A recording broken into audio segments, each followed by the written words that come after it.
To sale émission lobi na Robino Mundibu. Alobi soki alobi atanga 3 artistes o ba bini samboka. To sengi atanga atangi kombo bina filé parmi 3 artistes o ba bini samboka na biso. Papa, mutu nyonso ozela na yebi bozo mitu na nazolandele nini. Papa, eza dega na nzembo te. Nzamba roulage. Le lobby na fila meminga. Yo pendengo zabo e lobby pe chaka Kongo pe ko memo ataba Kongo. Erli Tike va Kimbangu TV. Beau s'abonner. Belle Ballon d'Or. Beau s'abonner. Balobi Jikabe la Banque Populaire. Beau s'abonner. Freddy Matete échec 0. Beau s'abonner. De suivre votre humble serviteur Peggy Titan, le parallélo de la presse congolaise. Un grand merci parce que vous êtes si nombreux. Je dis un grand merci à ma grande sœur chérie Nancy et Poucha depuis Paris et pourquoi pas à mon vieux Dodo Vimpi Kimbangu. Je dis aussi un grand merci aussi à Erline Kimbangu Télévision. Je suis là avec Ken Pianapito Palais, l'homme en jeep. Donc, parce que Babi qu'il faut se payer là, Nabozuya Baninga, vraiment, sur vos internet, vous se payer là, l'élévation Baningate. Je dis aussi un grand merci à Binafilé parce que le full boss, c'est lui qui maintient la musique congolaise dans ce moment. Un grand merci à Binonyoso. Déjà, je suis avec Ken Piana parce que tu n'osais pas Binafilé déjà. En direct vers le report d'Onjili, au Tozo Kende Kotika Bango, Bazo Kende, moi ces jours parce que Binafilé aussi va se produire na Turquie d'ici là à Kaka. Donc je pense que Bobby déjà date na cause elle a vraiment hypocrite ya roloba ngote parce que toza lelo pourquoi Peggy Titan ici n'a pas l'air Yabi affilé avec Ken Piana Makizeme. Mais avant tout commencer, je dis merci Nabino tout Batnion c'est vraiment Bosepela qui il a bozu ya Ken Piana Nenga Jeep. Il a mérité, moi je dis ça, a mérité en haut vraiment Makasi. Déjà, je dis bonjour à Ken Piana, bon Ken Piana. Ouais, bonjour Peggy Tita, bonjour na Bande konabiso nyonso to ya Istanbul. En tout cas, nazoya ko accompagner artiste nabiso oyo abini samboka oyo aningisa babafla Kinshasa bina filé oyo azobeta ba production partout. Lelo na opesa merci na Istanbul ndenge boponi pena bina filé aya ko fongola pena masolo a concert. Alors tozoya wana na osenga bande ko nyonso ya poto. Tokuta na wana vraiment na kati ya Istanbul po boyoka pena musique pena wezo ningisa Kinshasa siko bina filazo musique yana memiango na Turquie. Je pense que eza nango ka début à commencement na sens que o bande ko ba vivre na Turquie na si même chance wane ko tambola et kende ba Allemagne ba Suisse ba Canada ba États-Unis boyebi ke bina filaza artiste oyo na carrière. Eza une année na carrière déjà kokendo beta déjà na Istanbul eza déjà ba bénédiction eza ba ouverture ya minene donc je pense ndenge tokebo ebiso to ba gagnant na sir makambo nyonso to ekoleka très bien.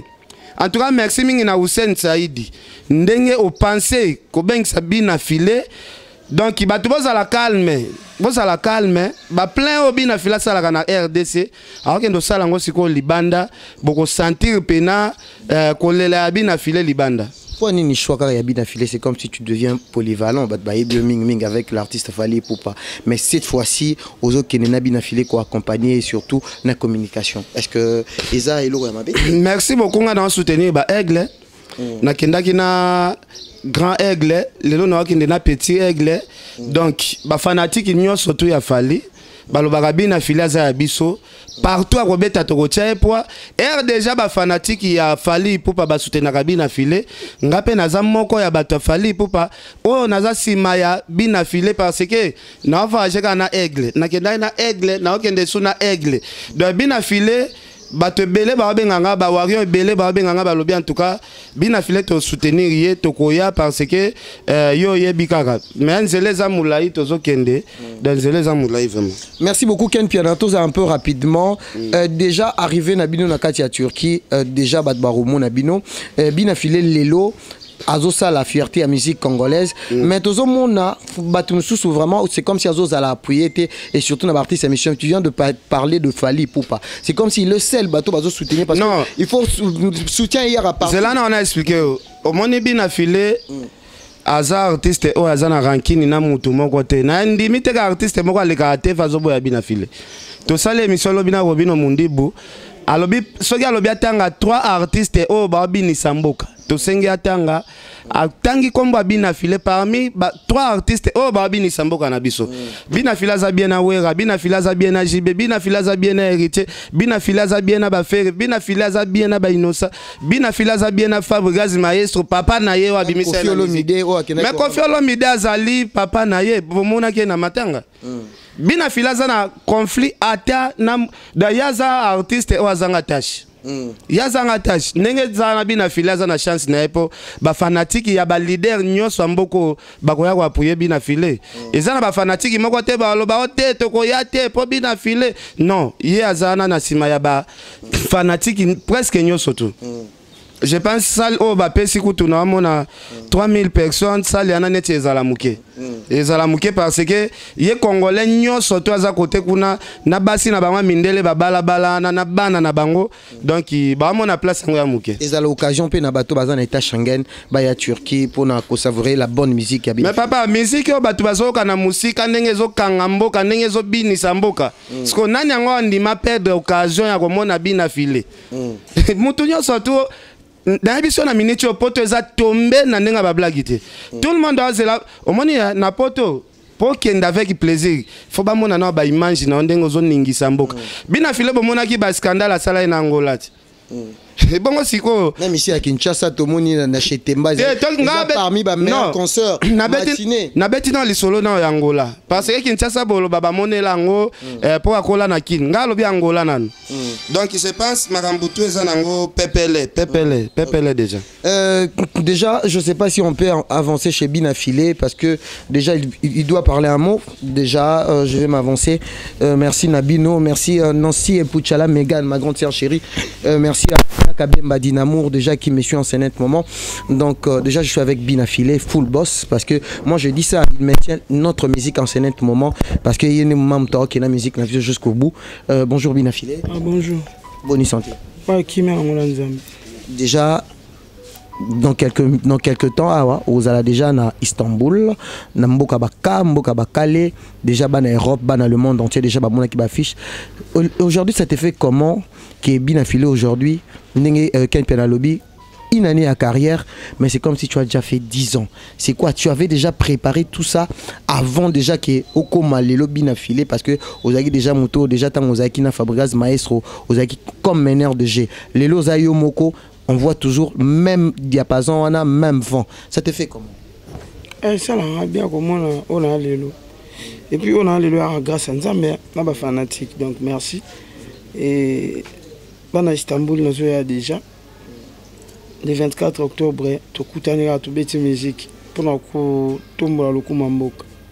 Pourquoi Bina Filé l'artiste est très sympa, moi comportement na ils a vraiment le cas musicien parce que ça bien avec tout le monde solo l'arabien surtout na artiste et musicien ndenge nani alobi que oboya tâche oboya rancune parce que tu na musique na biso pour ne mataza moi polémique mais depuis bandi carrière na yo aucun polémique na artiste musicien rendez-vous les alaka na bafle bien chanté orchestre bien instruit mamutu bien bon ya ndenge na nature na tout le monde a problématique na mon appel place à polémique dans la musique tout ça la musique ndeyoma lobby wana rendez-vous na bafle elo nini oyo est marqué au makasi pour cette année 2020 ndenge na minute déjà to kineza vers fin de l'année oyo ça vraiment bien que Bina Filé mon maké te Bina Filé comme souffle de vie ya on est mamunio so donc souffle de vie ba tebele ba comme na 2020 oté ebele to côté na bango on peut batiki biso donc oyo important makasi ça souffle de vie. Voilà. Bina Filé accusé ya marambo belé bat baloba Bina Filé tambola makolo makolo ngulu mais te naina lobelo moko te na oui dans la mambo voyage naina lobaka elo mo Bina Filé okumisaka trop mingi nzambe ouais ça m'a bête grâce à nzambe ndé on tozali to longa lobelo mo tozabo epo nzamba lingi tozala nzambe nanu après ba fanatique voilà. Na Istanbul au bombel bango spectacle nini parce que bat vraiment bazo zelao au baruta partout surtout bat Schengen et là on est Bina Filé bombel musique nanga na monde musique on la ndire des pliques parce que au comme ça presque ba musicien nalanda ndene te nongo lobaka ndenge ndeko alobaka musique yango pe yo po lobaka plus ka musique ya problème te alobaka ngo bien ngape na sepelanda alobaka ngo yango ngape na lobaka ngo mais bien affilé tu es que non falloz à la orchestre non grand complet na Istanbul mais na habité kuna aux anabatba accompagner parce que vous avez vraiment concert 3000 places déjà des spectacles est-ce que banane ba ko accompagner bien affilé na Istanbul ba artiste mission ba kuna na pesi ba mbote bandeko bandimi ko accompagner nga kuna puis na mon fait na Dadi Bola l'ancien soliste ya Viva la musique tozana bango kuna. Mais bien affilé c'est la toute première fois parce que te belé fallait ba bête en Turquie ba bétité mais toi tu as pris cette occasion donc tout le bango occasion ils ont mis nini parce que te belé ba annoncer qu'il va concert en Turquie ba bête été yoskozo ke ba bête été pour na ba raison bisono surtout yebi mamba corona et bouleverser ma camp même ngana victime na ngotino ki ngamo parce que mamba ba visa ma ba pesa biso belé ala été pour na mamba corona. Voilà, je sais qu'avec les temps sur Marambouizongi, na mon effet na héritier watana bi fa beta kuna a betara. Papa na mukulu fa beta kuna a betara. Voilà. Pourquoi le choix de Ken Piana comme attaché Bou Kenenae pour Nika choix? Parce que ça peut une figure emblématique na Congo ya ba chroniqueur. Voilà, mutuna sur Ken Piana. Ils a moto sangana moto pepe sa sous flamme. Pouf. Danger, ça succès pour ma casse na net. On appelle ça la moins succès na musique. Ça la moins succès était aux autres ça la succès. On ça la succès na musique quand puis on appelle côté ba chroniqueur. On a succès. Et on te sangisi ka force on ensemble. Que tout le monde a pas mboka libanda. On a un message na bateau tout balandi surtout et momoko ekuta na motema nao et surtout na bateau tout parce que bat balobi ke yo ba fanatique ya ba orchestre nyonso balingaka yo qu'on a un message na bateau wana o le ba pe sa confiance na bina filé lelo l'artiste o le lazo pe sa pe fier azo sa fierté à musique congolaise à l'étranger pour ko lo bana bango ni. Merci ne ba sala ke na ko mabwe. Merci na ba fanatique tu as bonne musique. Après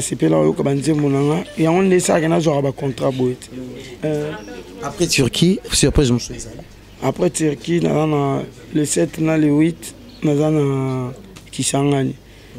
Jusqu'à la programme. Et maintenant, santé orchestre Tikala, non Tikala Kokamba orchestre, répétition dès ton arrivée, dès ton retour. Non, répétition, c'est le chef d'orchestre Zana, pour encadrer orchestre, voilà. Ouais. Merci beaucoup Binafilé, je pense que Batou Bolandi Bisso, merci Nabatou Bolandi Bisso partout dans le monde, Nancy et Pouchala Megan.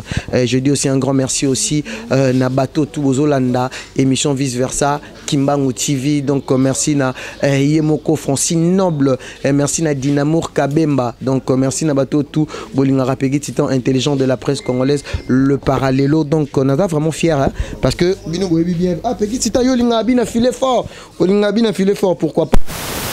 Bien, merci à Arnaud Wambi, l'ami du Full Boss, donc l'homme scellant le cœur de Full Boss. Donc merci à Batoutou, merci à la famille, tout y a bien affilé. Sur la maman, il y a bien affilé. Merci à Batou, tout. Bolinga Rapegui, titan intelligent de la presse congolaise. Mais il faut les gars donc vous excusez la place soit na mega tout na moi bien affilé moi question mon boyana donc je pense que Batou nous sur Bolinga Rapegui titan merci à Ephraim moi il y a boss Full Boss donc merci à Bino Nyonso donc to kutali mikolo zali koya donc Ken Piana tous à moi Ken Piana rapidement hein rapidement moi dernier mot Ken Piana si sa dernier mot Ken Piana dernièrement déjà bon voyage hein merci bon voyage dernièrement na bato balandio soko ko loba na bango ni nengozo kene parce que Full Boss a le bien ngabi moto plus moto sangani donc ton choix ezay lo mo boya ko kamwate donc na bato balandio bon moi de la fait zakaka na mono tunaki Full Boss que non pourquoi basali choix na yo que beta mutalboso bon batu baloba bina filaki no beta mutalboso po par rapport ya kombo na ye mais za na ba artiste ebele babeta na Turquie donc eza mutu na mutu nde aza na grandeur na ye donc bina file sengi vraiment azala wana abeta concert mais bato bamona bomona ba image na biso Turquie ane koinda mabe bamasa nanga bashadaki déjà bapaye babillet bana poto ebele déjà bapaye babillet bazoya concert donc moto ezala ya blague te moto pene epelana ya blague te donc bino bozala anaka bwa puya artiste na bino ndenge pe ba artiste msu babimaka botika la sala ba émission bosala pe ba émission pour na bina filé ko éveiller batou to ana besoin ya promotion à tout le monde on se comprend bo éveiller pe na batou pour na concert parce que soki bino bolo baté nga kuna na otia bino mama na mulungi ya defate donc en tout cas bana Turquie tozoya na star na bino donc les 24 ezala ya obeba namona baya na pe balanda concert na Angel Moussaï la Rolando sur na Turquie na Istanbul na concert ya Petit Aigle ozobenga bina filé full boss non bato belé ba ya na zape surprise ya totanga komba bato nyoso te bato ba ya na belé ya defate papa mutu nyonso ozela nayebi bozo mituna nazolandele nini papa eza dega na nzembo te tout basolo bazane lokote sekele ya motema nako bina fila sali piaka ozana courage avec sa vision que na sali piaka kuna asa na piaka ndeni nga azana déjà nazana pona kwa mbrier tout le monde yo mona fali sala piaka plein héritier to kendani Angola sala mpiaka siko yebisanga siko ngana kesiko na bina file dana yebisanga ngana ke na bina file donc bolongola ko espoir o dana mitu na bino botiaka ke no bozala trop sûr que est-ce que ba image koya botuna nde soki ba image koya so ken point discours bina fa salika ka shona yo biso toze belé ba journaliste toze belé salika shona yo point ouais déjà to tunyango bon ba série pe ba sœur na so ba Hélène Kalé ma bakenda kana ba 33 titenge bakenda ba fere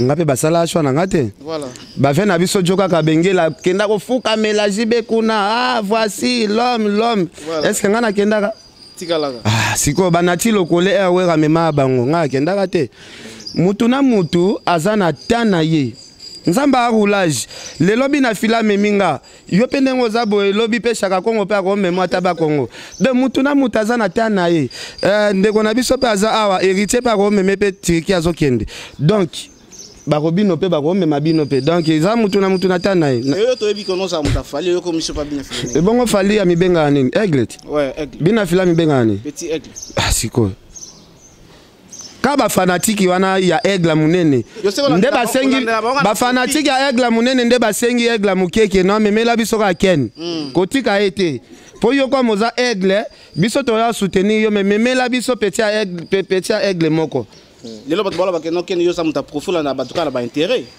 oh e bongo na landa mutu na intérêt tendeni so bina fila zari na succès te to nga to za contrat ke non landa e parce que ça makambu soko moni ken pia nazolanda artiste seka artiste ya naza makambu oh papa nakendo landa na Chaka Kongo ken pia na to solo la lisolo ya pasteur Emmanuel parce que to sala ba émission msuna bato msu ba pesa sombongo te mais ya futaka o ezaka elo moko atali alobite garçon yo a mérité tambola kata na car akabelinga ezaneti bina filana ba car ne belé na lupango boy mutema ne pe ko bete un jour abino valdi tambwe yo pe longwa na via makolo ko maneti ken na okoma donc vito za na ngoka apprécier te dona yo pe to yebite surprise ne ko zala nini o sola pe na ba prêtre belé moko afongola ka motema donc c'est ça. Merci beaucoup Ken Piana. Donc on est à la fin, donc bon voyage, bien affilé, bon voyage.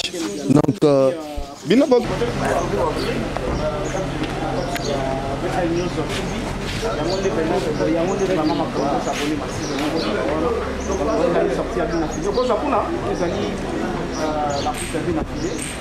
voyage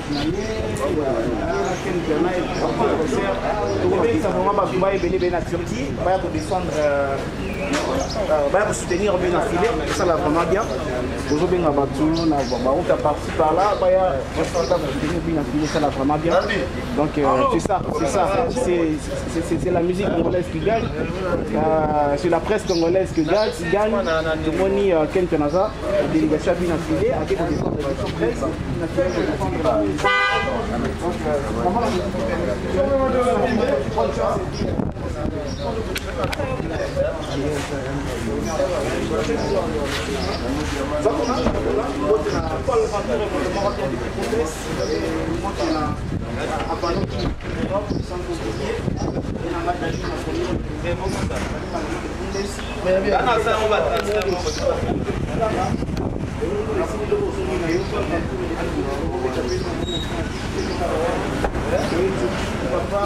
Le boss à côté.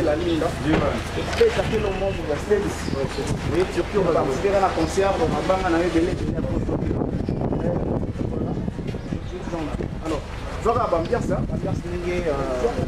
musiciens amis de Bima, la presse, parce que nous avons vraiment fiers parce que nous avons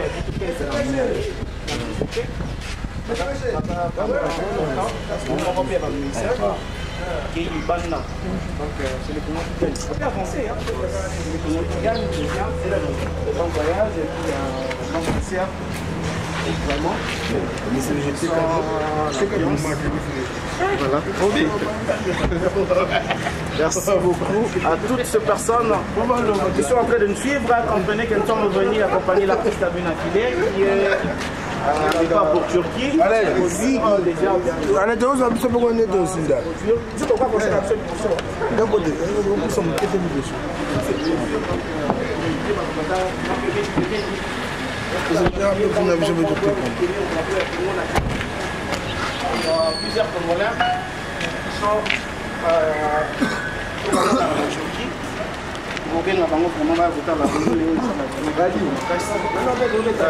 reprise, il y a une activité après le coronavirus et ça a vraiment trop peur. Mais tout le monde a ils s'appellent les musiciens au bateau défendre la rapper la couleur. Il y a drapeau dans les bandes donc bravo à l'artiste, bravo à tous les musiciens. Et ça, la réalité que notre yé pour ça la on a pu affiler, mais nous sommes là pour la culture congolaise en général. Nous avons pour ça la on a des musiciens Nyons. Comment voilà. Nous sommes là.